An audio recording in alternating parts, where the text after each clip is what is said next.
నాకు తెలుసు గురువు గారి పట్ల మనందరికీ ఉన్నటువంటి భక్తి, గౌరవం, ప్రేమ అన్నీ కలగలిపి మనందరం కూడా ఉదయం నుంచి ఎందుకు ఎదురు చూస్తున్నామంటే వారి యొక్క అమృత వాక్కులు విని అది మన చిత్తంలో పదిలపరుచుకుని తర్వాత దర్శనం చేసుకుంటే స్వామివారి యొక్క దర్శనం ఎంతో ఇంకా వైభవంగా ఉంటుందని కదా. వారుగా పర్వదినాన్నే మనకి ఎంచుకుని మనకి ఇచ్చారంటే అది మనందరి మహాభాగ్యం. వైకుంఠ ఏకాదశి పర్వదినాన్ని నేను వస్తున్నానంటూ వచ్చారు అంటే సాక్షాత్తు శ్రీమన్నారాయణుడు వచ్చినట్లే గుర్తుపెట్టుకోండి. అక్కడ రాత్రి ఉదయం ఉత్తర ద్వారానికి ఆరంభం చేస్తూ ఉంటే వెంటనే ఇక్కడ తడకలు కట్టేశారు చుట్టూ. ఇక్కడ ఇనుప మెట్లు తెప్పిద్దామా అనగానే నేను అన్నాను, వద్దు, ఇది ఓపెన్ చేయండి, వారికి కూడా ఉత్తర ద్వారం ఓపెన్ చేసినట్టు అవుతుందని ఇది ఓపెన్ చేసి ఇక్కడ డోర్ పెట్టడం జరిగింది గురువు గారు.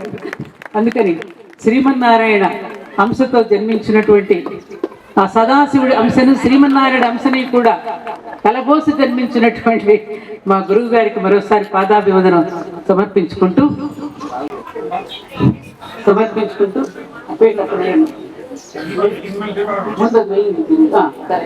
గురుగారు కాదు, గురుగారు కొంచెం పాదం. గురుగారు మీకు గోవులంటే ఇష్టమని గోమయంతో అలికించాను వేదికని.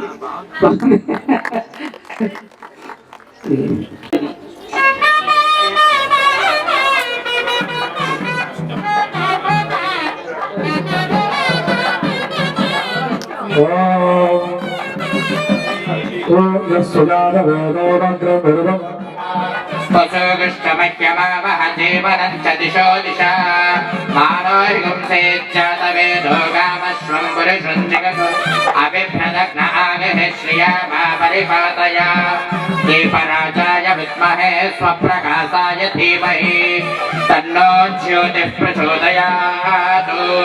దీపారాధన ముహూర్త శుభ ముహూర్తోస్తు. దీపదేవతాభ్యో నమో నమః.